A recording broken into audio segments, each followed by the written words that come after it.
Baik. Baik, Ya, sehat-sehat saja ya. sehat Iya, Bu. Bu. Sudah mandi semua?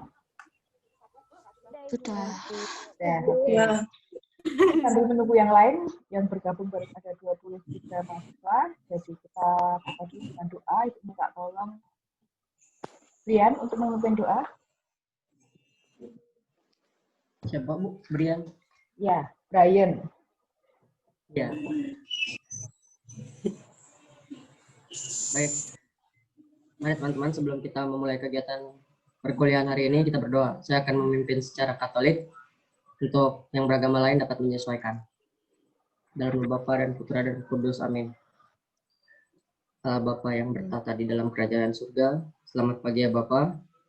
Puji dan syukur kami aturkan kehadirat-Mu karena pada pagi hari ini Engkau telah mengumpulkan kami semua untuk melakukan perkuliahan daring melalui Zoom. Ya Bapak, sebentar lagi kami akan memulai kegiatan perkuliahan kami.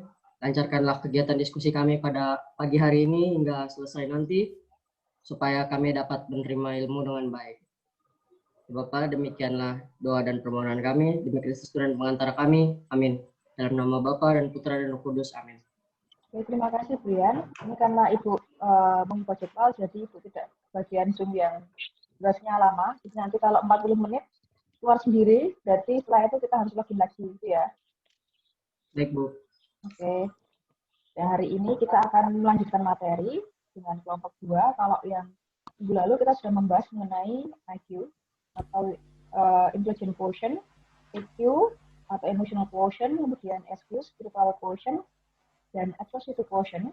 Nah, hari ini kita akan membahas mengenai bagian dari IQ, khusus kecerdasan, yaitu kecerdasan majemuk atau disebut dengan multiple intelligence. Kecerdasan ini ada 8. Sebenarnya ada 10, tetapi yang 2 itu belum resmi. Jadi yang 2 masih disimpan oleh pencetusnya, gitu ya. Yaitu siapa? Howard Gardner. Maka yang sudah resmi dan diakui oleh dunia itu hanya 8. Terakhir adalah kecerdasan naturalistik, gitu ya. Kemudian kelompok 2 itu sudah menyampaikan materi dari video, yaitu yang terdiri dari ingin perkenalan dulu. Sally yang mana? Sally Suryadiani. Kelompok 2. Sudah bergabung belum? Sally Suryadiani, apakah sudah ada di sini? Ya, Bu. Sudah. Bisa dinyalakan? Oke, itu Sally. Sudah, Oke. Bu. Patrick? Saya, Bu. Patrick, oke. Veronica Made Aprila Kartika Dewi. Saya, Bu. Saya. Oke. Yosefin Lisa Maya Ningtyas. Saya, Bu. Mana ini? Saya, Bu. Sudah. Videonya nyala nggak, Yosefin? Nyala, Bu. Yosefin. Bentar. Ibu ingin melihat. Oke, Yosefin. Oke, sudah terlihat. Kemudian terakhir Mikael Adi. Hadir Bu, saya Bu. Jadi itu adalah kelompok 2 yang sudah memberikan video pada kalian. Sudah disimak? Sudah ya? Sudah Bu. Dan nanti akan dibahas oleh kelompok 6 ya. Dan kelompok 6? Iya Bu. Betul. Ya, Bu. Kelompok 6 anggotanya ada Adira Asgara. Halo, Bu. Mana Pagi, ini? Bu. Pagi, oke Adira. Kemudian ada Angie Angela. Hadir, Bu. Oke, Angie. Kemudian Patricia Vina Amara. Hadir, Bu. Oke. Elizabeth Aristiano Venda. Hadir, Bu. Dan terakhir tadi yang memimpin doa, Brian. Hadir Bu. Hadir ya. Jadi kenapa tadi Ibu minta untuk chat dulu di WA group, nanti biar kelompok pemateri, yaitu kelompok 2, itu sudah bisa mempersiapkan menyicil jawabannya gitu ya. Jadi sudah ada 3 penanya. Nanti setelah membahas menambahkan materi, nanti silahkan bisa langsung dijawab. Pertanyaannya ada 3. Yang pertama dari Astika, kemudian yang kedua dari Cika, yang ketiga itu dari Dea. Jadi itu nanti sesi diskusi yang pertama, membahas 3 pertanyaan dari Cika, Dea, dan dari Sasa Atika itu ya. Oke, tapi sebelumnya, yang ingin menjadi moderator siapa dari kelompok membahas salah satu?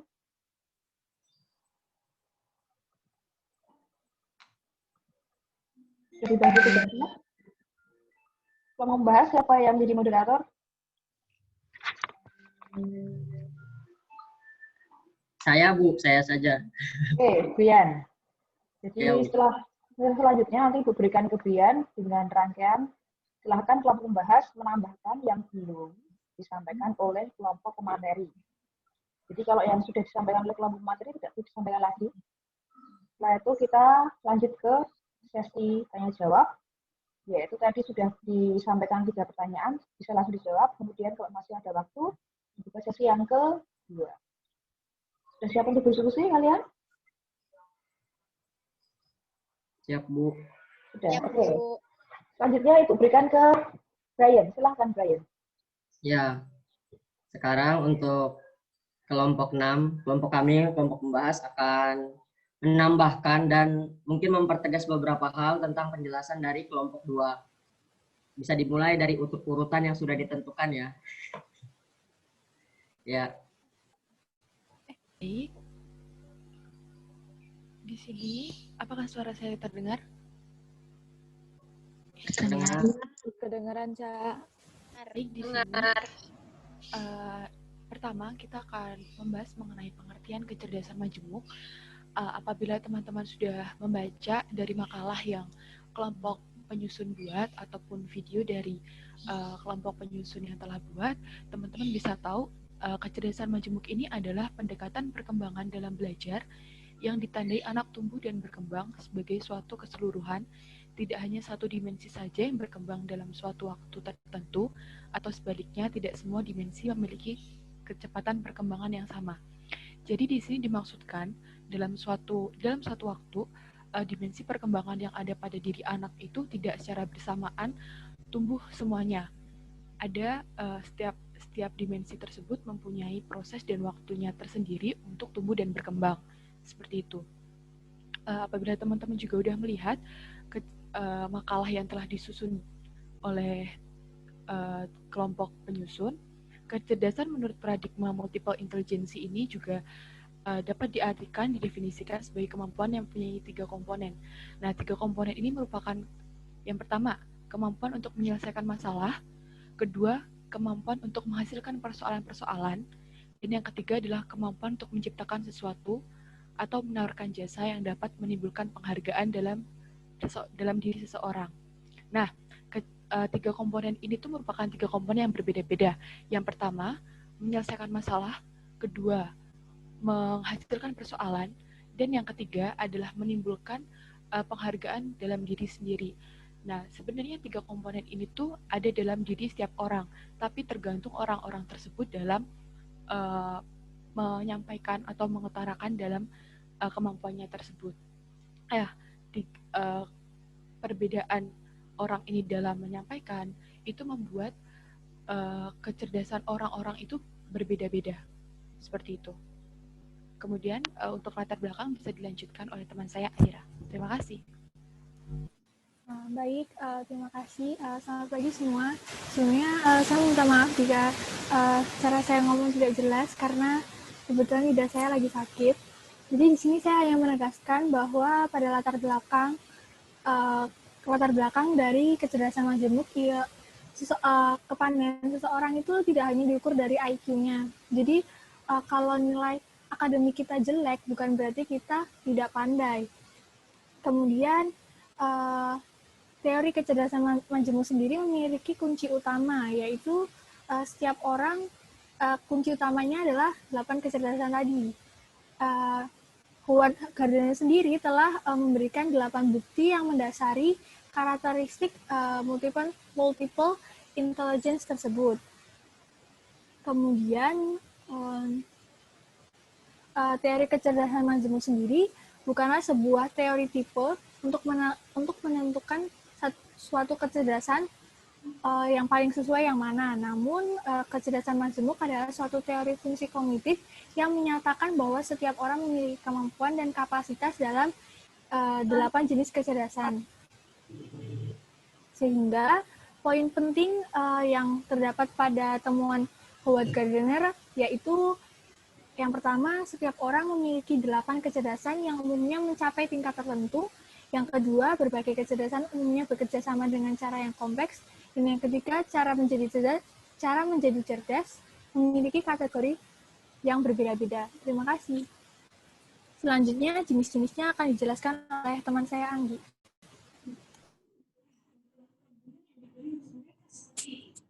Baiklah, selanjutnya saya akan menjelaskan tentang jenis-jenis teori kecerdasan majemuk yang dikemukakan oleh Howard Gardner. Yang pertama ada teori kecerdasan logis matematis. Nah, teori kecerdasan logis adalah kemampuan seseorang dalam mengemukakan angka dengan baik dan melakukan penalaran dengan baik. Kemudian mengelola alur pikiran yang panjang dan mencerna pola-pola logis atau matematis dengan benar. Nah, ciri-cirinya seperti memiliki kemampuan dalam penalaran atau analisis yang kuat dan kritis. Banyak bertanya dengan cara kerja satu hal. Suka memecahkan teka-teki atau masalah. Yang kedua, kecerdasan verbal linguistik. Kecerdasan ini adalah kecerdasan yang menggunakan bahasa dan kata-kata baik lisan maupun tulisan. Kecerdasan ini ada pada anak-anak. Jika si anak memiliki kecerdasan ini, ia akan mampu mendengarkan, berbicara, menulis, serta mengajar dan menyampaikan humor dengan baik. Dan yang ketiga, kecerdasan spasial. Kecerdasan spasial adalah seseorang yang memiliki kemampuan untuk menganalisis, melihat, memanggil kembali, atau mengubah imajinasi visual yang terstruktur dengan baik di otak kita. Seperti seseorang yang memiliki kemampuan memperbaiki robot yang sudah rusak. Yang keempat, kecerdasan musikal. Kecerdasan ini adalah seseorang yang memiliki kemampuan untuk mengamati, membedakan, mengarang, mengekspresikan bentuk-bentuk musik, melodi, atau dan sebagainya. Yang kelima, kecerdasan kinetik. Kecerdasan ini merupakan kemampuan seseorang untuk menggunakan seluruh tubuh atau fisik untuk mengekspresikan ide, serta keterampilan menggunakan untuk mengubah dan menciptakan sesuatu. Yang keenam, kecerdasan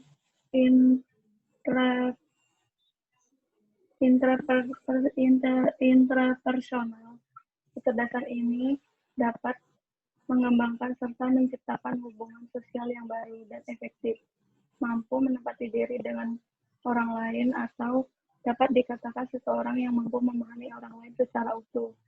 Yang ketujuh adalah kecerdasan intrapersonal. Kecerdasan ini merupakan kemampuan seseorang yang berhubungan dengan dengan kesadaran dan pengetahuan tentang diri sendiri, dapat memahami kekuatan dan kelemahan diri sendiri, mampu memotivasi diri sendiri dan meluaskan dan melakukan disiplin diri.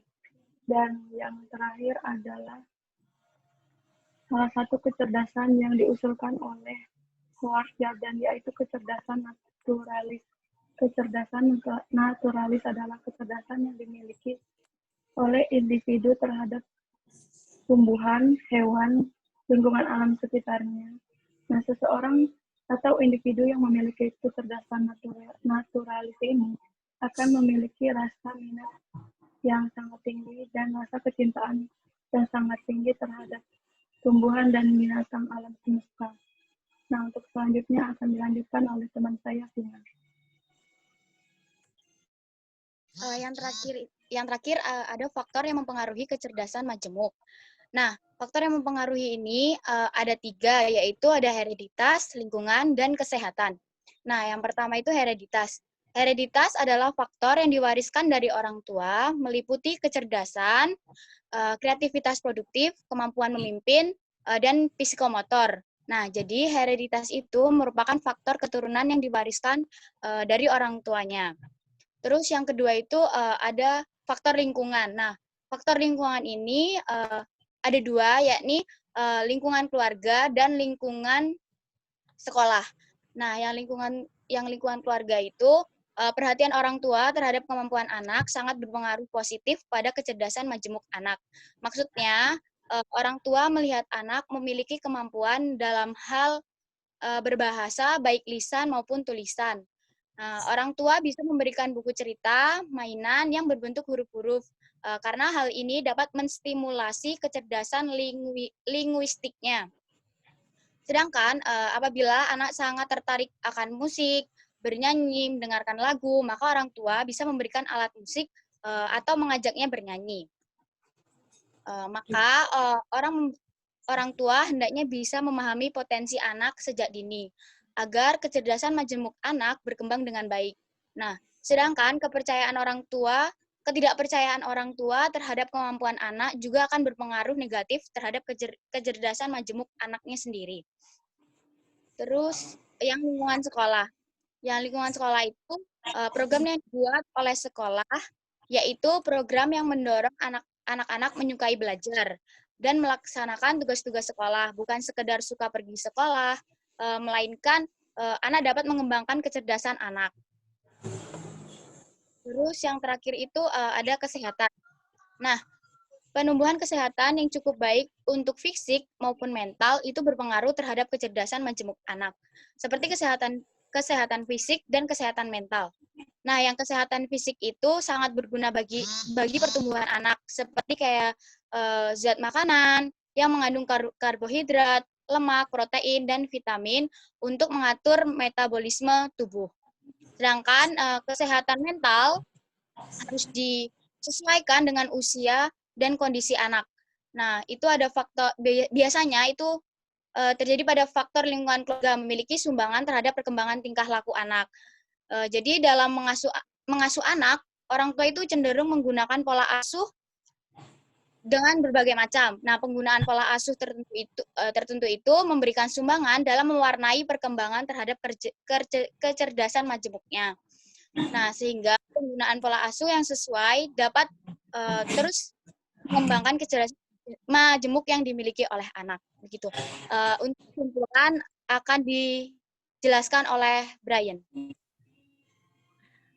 Ya, sebelum kita mencapai kesimpulan, saya akan ini dulu menambahi yang dari Lisa. Lisa sempat menyinggung di video tentang peran guru dalam kecerdasan majemuk yang dimiliki setiap anak. Ya, jadi peran guru itu pertama-tama guru dalam proses pembelajaran harus memandang siswa sebagai makhluk pluralis. Maksudnya guru harus mengingat bahwa peserta didik itu merupakan manusia yang memiliki banyak unsur kodrat, namun merupakan satu kesatuan yang utuh. Dengan guru sudah menyadari hal tersebut, maka dalam proses pembelajaran, potensi yang dimiliki oleh siswa dapat dikembangkan oleh guru dengan baik dan optimal. Dan untuk memaksimalkan proses pembelajaran saat di kelas, maka diperlukan strategi pembelajaran yang disesuaikan dengan tingkat kecerdasan majemuk yang dimiliki oleh masing-masing anak. Saya akan menyebutkan beberapa contoh strategi pembelajaran yang biasa digunakan di kelas berdasarkan kecerdasan majemuk yang dimiliki oleh setiap anak. Misalnya, saat mengajar anak dengan kecerdasan linguistik, maka metode belajar yang digunakan ialah bercerita atau mencurahkan gagasan, bisa juga menulis jurnal. Sedangkan dengan anak yang memiliki kecerdasan logis matematis, yang biasa digunakan itu adalah dengan metode belajar yang berhubungan dengan kalkulasi, kuantifikasi, klasifikasi, dan kategori atau penalaran ilmiah. Lalu ada lagi dengan anak yang memiliki kecerdasan visual dan spasial. Strategi pembelajarannya itu dengan visualisasi, mungkin guru bisa menampilkan gambar atau penggunaan warna, sketsa, dan lain-lain. Dan masih banyak lagi sebenarnya contoh strategi pembelajaran yang sesuai dengan kecerdasan majemuk yang telah disebutkan oleh teman-teman saya tadi. Nah, seperti yang kita tahu, khususnya yang saya tahu, itu tidak ada kelas yang dipisah berdasarkan kecerdasan majemuk tiap anak. Maka di sini menjadi tantangan bagi guru untuk dapat menggabungkan strategi-strategi tersebut supaya dalam proses pembelajaran anak dapat menikmati proses pembelajaran tersebut karena sesuai dengan kecerdasan majemuk mereka masing-masing. Dan harapannya dengan anak menikmati proses pembelajaran, maka anak dapat memahami materi dan mengingat materi yang telah mereka pelajari di sekolah. Oke. Untuk sekarang kesimpulannya, hasil temuan Howard Gardner mengemukakan bahwa setiap orang memiliki 8 jenis kecerdasan. Menurut Gardner, kecerdasan seseorang meliputi unsur-unsur kecerdasan matematika logika, kecerdasan bahasa, kecerdasan musikal, kecerdasan visual spasial, kecerdasan kinestik, kecerdasan interpersonal, kecerdasan intrapersonal, dan kecerdasan naturalis. Ya, mungkin demikian dari kelompok kami. Terima kasih. Saya kembalikan ke Bu Nilu. Moderatornya Brian loh. Maksudnya, sekarang lanjut langsung diskusi, Bu. Ya, lanjut diskusi. Oh ya, baik. Sedikit ya, sebelum diskusi Ibu menambahkan sedikit saja berkaitan dengan penerapan multiple intelligence. Ini Ibu akan share screen. Mungkin Ibu minta waktu sekitar 5 menit gitu ya. Baik, Bu. Jadi mungkin untuk kelompok pembahas bisa menambahkan untuk yang pertemuan berikutnya bagaimana penerapan mengenai teori itu dalam belajar matematika secara praktis. Jadi secara yang sudah terlaksana gitu ya. Di sini Ibu memberikan suatu jurnal dengan judul Pembelajaran Matematika dengan menggunakan kecerdasan majemuk atau multiple intelligence gitu ya. Untuk masing-masing multiple intelligence tadi sudah dijelaskan melalui video, kemudian ditambahkan juga oleh kelompok pembahas. Tapi yang ingin Ibu sampaikan, yang ingin Ibu tambahkan, penerapannya dalam belajar matematika itu seperti apa, begitu ya?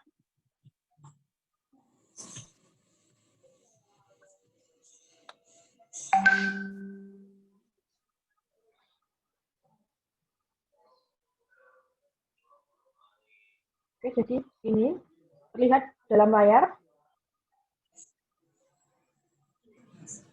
Lihat semua? Terlihat, Bu. Terlihat, oke? Lihat, Bu. Ini bisa kalian baca ya. Ini gambaran penggunaan multiple intelligence dalam matematika. Jadi misalnya, intrapersonal. Kalau intrapersonal itu berarti di dalam atau di luar? Di dalam. Dalam, intra itu berarti di dalam ya. Kalau inter, seperti interlokal itu kan berarti antar. Jadi kalau intra, jangan kebalik. Intra itu di dalam, kalau inter itu baru yang lebih ke hubungan dengan orang lain. Jadi kalau intrapersonal untuk memahami diri sendiri, dalam belajar matematika bisa diterapkan dengan meminta siswa untuk melakukan refleksi dan menulis kemajuan mereka dalam matematika. Kemudian kalau interpersonal, karena itu berkaitan dengan kecerdasan bagaimana seseorang berhubungan dengan orang lain, gitu, maka bisa dilakukan dalam belajar matematika dengan tutor sebaya atau bimbingan lintas usia. Tapi kalau dalam belajar matematika, Ibu rasa lintas usia sulit, jadi bisa seperti adanya teknik diskusi atau tutorial di mana yang dianggap mempunyai kemampuan lebih bisa membantu atau masuk ke kelompok-kelompok yang kemampuannya memang kurang dibandingkan teman yang lainnya gitu. Kemudian kalau linguistik bisa meminta siswa untuk menulis cerita dari sudut pandang bilangan atau angka gitu. Cerita mengenai angka, pola bilangan dan sebagainya. Kemudian kalau logis matematis ini memainkan permainan tertentu sebagai latihan dalam logika. Jadi ini permainannya tidak terbatas karena logis matematis kan berhubungan dengan logika ya. Jadi Ibu rasa sebenarnya dalam matematika tidak begitu sulit. Kemudian kalau visual spasial berhubungan dengan apa? Tata ruang, berhubungan dengan apa? Bangun-bangun, bagaimana dia membayangkan suatu bangun, maka buat bisa dilakukan dengan menggambar atau mensketsa atau menggambar kota dengan menggunakan persegi, segitiga, dan lingkaran. Begitu. Kemudian untuk badan kinestetik itu meminta anak, ini seperti yang anak SD gitu ya, meminta anak berdiri menyerupai bilangan. Jadi memperagakan bilangan 2, nanti diperagakan gimana lambang bilangannya gitu. Kalau musikal, misalnya bisa dengan mencari dan menunjukkan video yang menjelaskan hubungan matematika dengan musik. Jadi ini beberapa hal penerapan penggunaan kecerdasan majemuk dalam matematika. Ini tambahan dari Ibu. Mungkin setelah itu nanti bisa dilanjutkan sesi diskusi. Jadi setelahnya Ibu kembalikan ke Brian. Silakan Brian. Baik, kita akan lanjutkan ke diskusi. Kita akan mulai mendiskusikan pertanyaan-pertanyaan yang sudah ada di grup mungkin ya Bu ya. Untuk pertanyaan pertama dari Sasa, bagaimana sekolah atau guru mengembangkan kecerdasan majemuk dengan karakteristik setiap anak yang berbeda-beda? Mungkin dari kelompok 2 ada yang bisa menjawab atau teman-teman lain bisa bantu menjawab. Saya Beatrix dari kelompok 2 mau menjawab pertanyaan dari Sasa.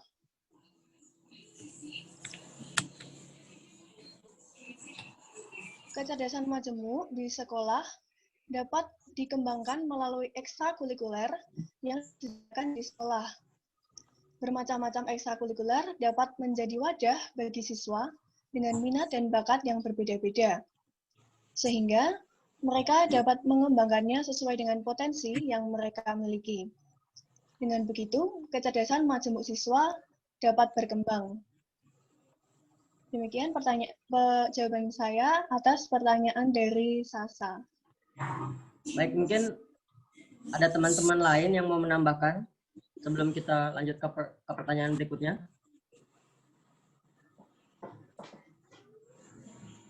Oke, baik. Jika tidak ada, kita akan langsung lanjut ke pertanyaan kedua dari Cika. Baik. Lucy, Bray. Baik, Jeff. Mungkin ditanyakan dulu ke Sasanya yang bertanya. Oh iya, betul. Bagaimana Sasa? Apakah menjawab jawaban dari Beatrix? Ya, sudah menjawab. Terima kasih, Beatrix. Sama-sama. Baik. Berikutnya kita akan lanjut ke pertanyaan kedua dari Cika. Bagaimana cara mengenali seorang anak memiliki kecerdasan naturalis dan bagaimana cara menstimulus kecerdasan naturalis? Ya, mungkin teman-teman kelompok 2 bisa menjawab. Baik, saya Dewi dari kelompok 2 akan menjawab pertanyaan dari Cika. Seorang anak yang memiliki kecerdasan naturalis bisa dilihat dari seorang anak tersebut sangat nyaman berada di alam terbuka. Seorang anak itu juga sangat peduli dengan alam di sekitarnya. Dan seorang anak bisa mengenali jenis-jenis flora dan fauna dan sangat menyayangi berbagai jenis hewan. Dan cara menstimulasinya yaitu seorang anak dapat diajarkan dengan menanam biji pohon atau bunga, dan mereka juga diajarkan untuk merawatnya sampai pohon tersebut tumbuh, atau dengan memelihara hewan dan diajarkan dengan merawatnya. Sekian dari saya. Terima kasih. Ya, bagaimana Cika? Apakah jawaban Dewi sudah cukup menjawab? Sudah, Brian. Terima kasih, Dewi. Baik. Selanjutnya Kita langsung ke pertanyaan ketiga saja ya. Pertanyaan dari Dea. Ada beberapa anak yang belum mengetahui kecerdasan majemuk yang dimilikinya pada bidang apa. Lalu bagaimana cara mengetahuinya? Apakah ada tes khusus untuk mengetahui kecerdasan majemuk yang dimiliki? Ya, Bray, aku mau jawab, Bray. Ya, dipersilakan Adi. Saya Adi dari kelompok 2 ingin menjawab pertanyaannya dia. Jadi untuk tes khusus itu memang sudah ada. Itu ditemukan tes psikometri atau tes pengujian seperti tes verbal EQ dan TPA, verbal linguistik gitu. Terus ada penalaran EQ dan TPA, logika matematik, tes bakat seni dan tes memori visual, visual spasial, tes kebugaran fisik, kinestetik, sosiogram, interpersonal, tes proyeksi intrapersonal untuk mengenali kecerdasan anak. Saat ini telah dibuat tes psikometri untuk kecerdasan majemuk tersebut. Lalu kita juga harus memperkenalkan banyak hal kepada anak. Hal ini penting agar semua aspek kecerdasan anak berkembang. Langkah tersebut juga merupakan bentuk stimulasi awal pada setiap aspek kecerdasan. Kemudian observasi bagaimana anak merespon stimulasi tersebut. Jika anak menaruh minat pada suatu bidang tertentu, coba dieksplorasi lebih jauh kesukaan tersebut. Lalu gunakan hal yang ia suka untuk membantu mengembangkan aspek kecerdasan yang lain. Sekian dari saya. Ya, baik. Bagaimana Dea? Sudah menjawab. Terima kasih, Adi. Baik. Sama. Jadi untuk sesi diskusi pertama, tanya jawab pertama, sudah terjawab semua. Mungkin saya ingin bertanya dulu kepada Ibu Nilu. Ini kita nanti lanjut diskusi ke WA kalau waktunya habis atau seperti apa ya Bu ya?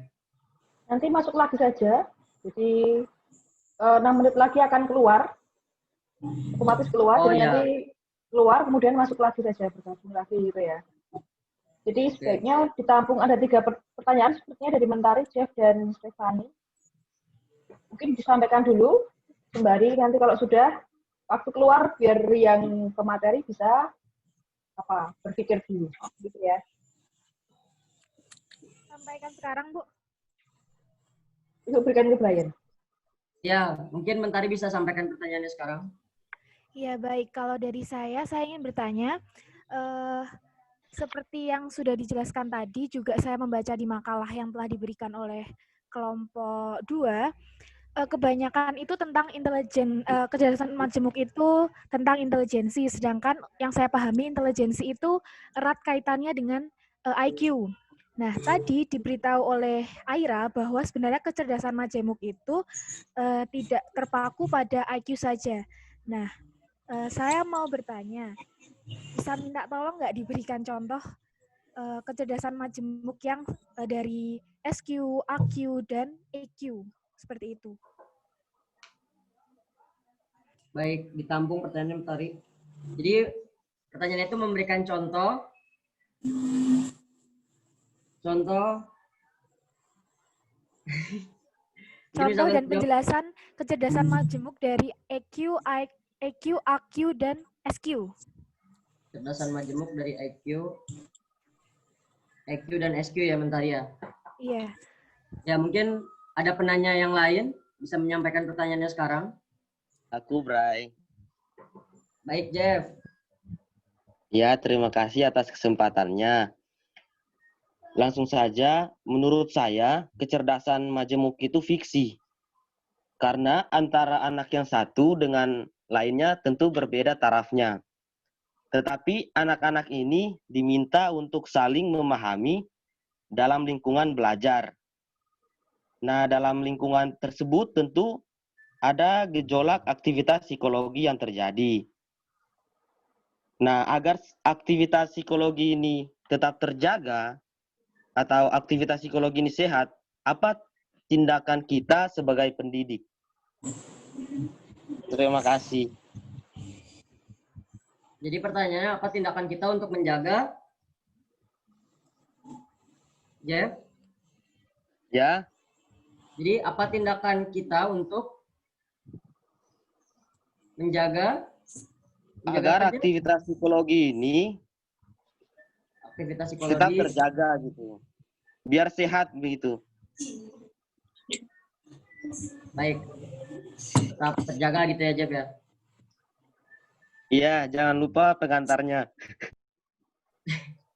Baik, mungkin ada penanya ketiga.